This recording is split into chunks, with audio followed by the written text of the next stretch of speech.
E nós voltamos a falar sobre a ameaça de Donald Trump de taxar em 10% os países relacionados ao BRICS.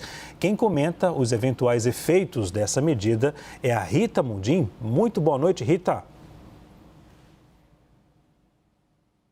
Oi, Leandro. Boa noite. Rita, alguém sai ganhando com essa... Olha, quando você fala em taxação... Perdão, pode seguir. Não, quando fala em taxação, a gente até estremece, né? Porque isso realmente é um impedidor de comércio, né? É um impedidor de comércio via tarifas, né? Pois é, Rita, alguém sai ganhando com essa eventual tarifa de Donald Trump aos países alinhados ao BRICS? Quem sai ganhando são os Estados Unidos, né? Ele aumentando as tarifas aí. Mas em relação ao BRICS, eu queria até complementar aquilo que você já falou ali, fazer uma pequena análise, né? A China, existe uma intenção da China que o yuan se transforme numa moeda de comércio internacional. A gente viu na reunião dos BRICS, eu até tinha dito aqui na semana passada que eu não era mãe de Iná, mas que os BRICS deveriam concentrar as atenções nessa criação dessa nova moeda que não tem nome ainda. Mas uma moeda que o Lula chama de moeda local, uma moeda entre os membros do BRIC, assim como ele quer uma moeda para o Mercosul. Mas vamos lá. Existe um bloco de países chamado ASEAN. E esse bloco de países fazem parte dele a Tailândia, a Indonésia, e você viu que o Trump caprichou na tarifa desses países, acima de 30%, 36%. A China criou um banco de compensação e usa o yuan, que também é o renminbi, que é a moeda do povo, RMB, para fazer as transações comerciais entre esses países lá na Ásia. E 6 países do Oriente Médio já aderiram a esse banco de compensação, né, chinês, que faz concorrência ao SWIFT, que tem as economias ocidentais, e principalmente os Estados Unidos, e as democracias ocidentais dentro dele.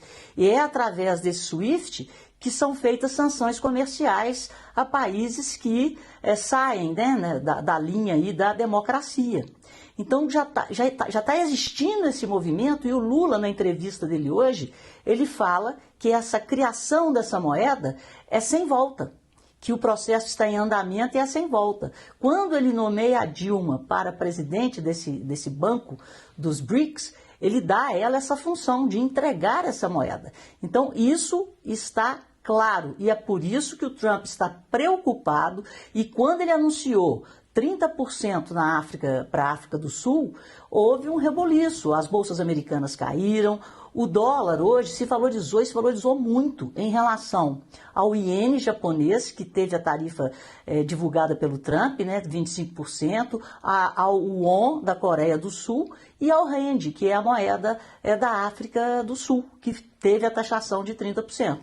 E, para complementar, e é por isso que eu estou contando essa história toda, ele já caprichou na tarifa desses países, membros desse bloco da Ásia, que aderiram ao sistema de pagamentos, né, ao sistema de liquidação da China. Então as coisas começam a ter a explicação lógica, o que está por trás disso. E o Trump, quando ele chama de medidas anti-americanas do BRICS, ele está falando exatamente sobre essa tentativa de criar uma moeda de comércio internacional alternativa ao dólar. Rita, e qual a consequência disso para a gente aqui no Brasil, hein? Olha, a consequência é que a nossa relação com os Estados Unidos não impõe assim, um certo medo, porque às vezes nós somos superavitários, às vezes os Estados Unidos. Em 2024 houve um superávit brasileiro de 74 bilhões de dólares, mas no primeiro trimestre de 2025 o superávit foi americano, a gente exporta muito petróleo, a corrente de negócios aumentou muito, então é um grande parceiro. Nós não podemos brigar com um grande parceiro. É uma troca, mão dupla. E a nossa tarifa, tirando o aço, né, e o alumínio, nós estamos em 10%. E o etanol, né, que está em 25%, que são produtos que o Trump quer ver fabricados lá nos Estados Unidos. E a gente tem uma grande multinacional brasileira, que é a metalúrgica Gerdau, que está lá dentro fabricando aço.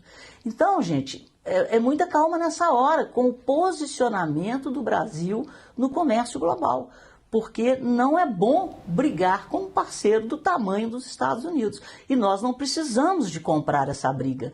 E ao estarmos no BRICS e o governo se posicionar de uma forma mais dura em relação ao que os Estados Unidos têm feito, vamos dizer assim, ataque ao Irã, né?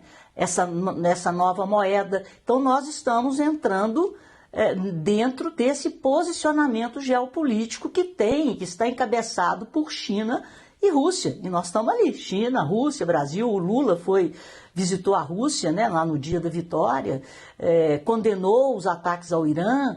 Então a The Economist antecipou. Ela vai ter que fazer outra reportagem essa semana, depois dos BRICS. Agora, Rita, vamos falar sobre o IOF. O aumento do imposto teve o efeito que o governo pretendia na arrecadação, Rita? Nossa, Leandro, e como? Então agora a gente entende também como que o governo quer esse imposto. E é para arrecadar mesmo. Olha, para você ter uma ideia, foram arrecadados 8 bilhões. O imposto entrou em vigor dia 22 de maio. Esses 8 bilhões correspondem ao mês de junho. Só que junho, o decreto foi derrubado dia 26 de junho.